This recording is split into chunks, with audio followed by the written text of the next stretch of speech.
क्या अपेक्षाएं रखना चाहिए और क्या अपेक्षाएं जो आपको लगता है कि यहाँ कई लोग हैं, और आप तो क्योंकि कोचिंग से जुड़े हैं, कई आपके जो साथी हैं यहाँ पर, उनमें से कई ऐसे हैं जिसमें आपको टैलेंट दिखता होगा, लेकिन आपको लगता होगा पोटेंशियल इसलिए भी रुक रहा है किसी तरीके की ट्रेनिंग, किसी तरीके के अभाव के कारण। वो अभाव क्या है, वो कमियां क्या सर मेरा नाम कुलदीप सिंह है और मैं एथलेटिक्स का कोच हूँ फिलहाल यहाँ पे। सर यहाँ पे बहुत सारे मतलब अच्छे लड़के हैं जो अभी आगे चल के बहुत अच्छा कर सकते हैं, लेकिन उनके अवेयरनेस, उनके पेरेंट्स अवेयर नहीं है कि उनको कैसे कराना चाहिए, क्या कराना चाहिए। जैसे छोटी लड़कियां हैं, वो बाद प्रैक्टिस के लिए तो भेज देते हैं, जब कंपटीशन टाइम आता है तो वो भेजते ही नहीं है कि हम अपने बच्चों को बाहर नहीं भेजेंगे कंपटीशन के लिए। ये सर बहुत बड़ी प्रॉब्लम है। अगर हम अपने बच्चों को बाहर नहीं भेजेंगे तो कंपटीशन का उनको पता नहीं लगेगा। जब कंपटीशन नहीं पता चलेगा तो आप अच्छा कैसे कर सकते हो।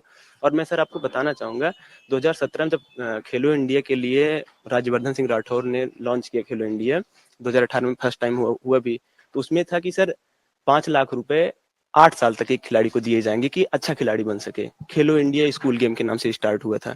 सर उसमें खिलाड़ियों को बस बेवकूफ बनाया गया। 5 लाख के बजाय 10,000 रुपए महीने के दिए गए, वो भी 2-2 3-3 महीने पे दिए गए। अगर सर एक खिलाड़ी को मेरे हिसाब से अगर 5 लाख साल में दिया जाता तो वो जॉब के पीछे पहली बात तो नहीं भागता, प्रॉपर गेम पे फोकस कर सकता, वो देश नहीं विदेश में जाकर ट्रेनिंग कर सकता था। लेकिन वो कुछ नहीं कर पा रहा है। बस सरकार बेवकूफ जैसे जो कर्मचारी हैं कि 8 8 लाख 5 लाख के बजाय बेवकूफ बना रहे हैं कि 8 साल में हम 5 लाख एक खिलाड़ी को देंगे, एक साल में वो कुछ नहीं मिला। अभी तो जो खिलाड़ी खेलो इंडिया में भी प्रॉपर हैं, हमारे बहुत सारे मित्र हैं, उनको नहीं मिल रहा है। अभी उसके बाद टॉप्स आया है, टॉप्स में जो खिलाड़ी हैं उनको शायद पैसे समय से मिल रहे हैं, लेकिन खेलो इंडिया में जस्टिस नहीं हुआ बच्चों के साथ जो होना चाहिए था। क्योंकि जो हमारा इंफ्रास्ट्रक्चर है, हमारे इंडिया में इतने अच्छे कोच, इतनी अच्छी फैसिलिटीज अभी भी नहीं है। क्योंकि जो हाई एल्टीट्यूड ट्रेनिंग वगैरह है, अच्छे ट्रेनिंग क्या होता है, ट्रेनिंग पार्टनर भी आपका अच्छा होना चाहिए। तो अगर हम जो हमारा मेंटल एक एबिलिटी होता है, जब हम देखते हैं कि हमारे साथ जो खेल रहा है, जैसे मैं बॉलर हूँ, अगर मैं 140 150 फेंक रहा हूँ तो जो मेरे जूनियर होंगे वो भी ट्राई करेंगे कि मैं भी कर सकता हूँ। अगर मेरे अराउंड ही 120 सबसे फास्ट होगा तो मेरा थिंक कितना जाएगा। तो आपको इसलिए लगेगा कि वो बेस्ट है, तो वो उसी के आसपास रहो।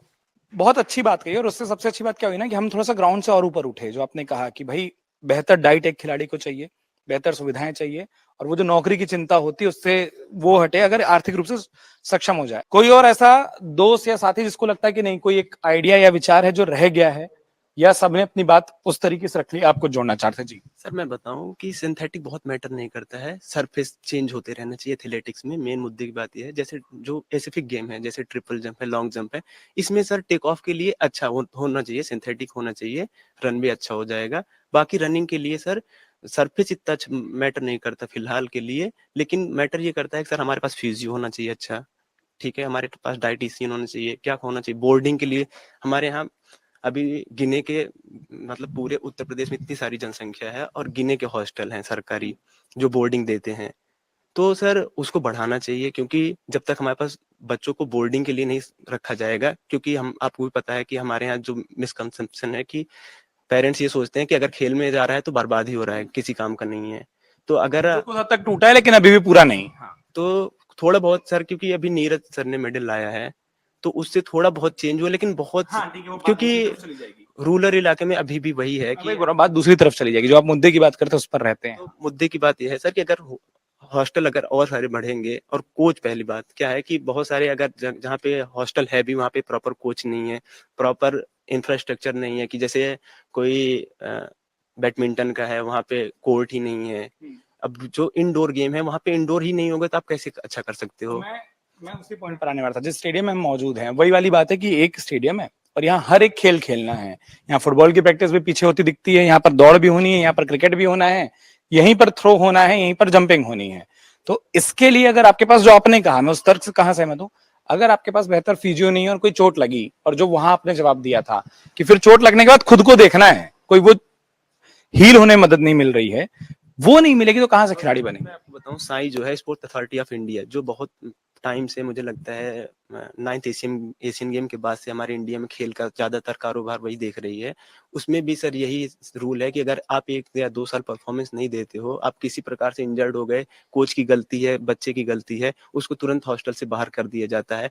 क्योंकि खिलाड़ी को तो उस टाइम सबसे ज्यादा जरूरत होती है जब वो इंजर्ड होता है या उसका परफॉर्मेंस डाउन हुआ है।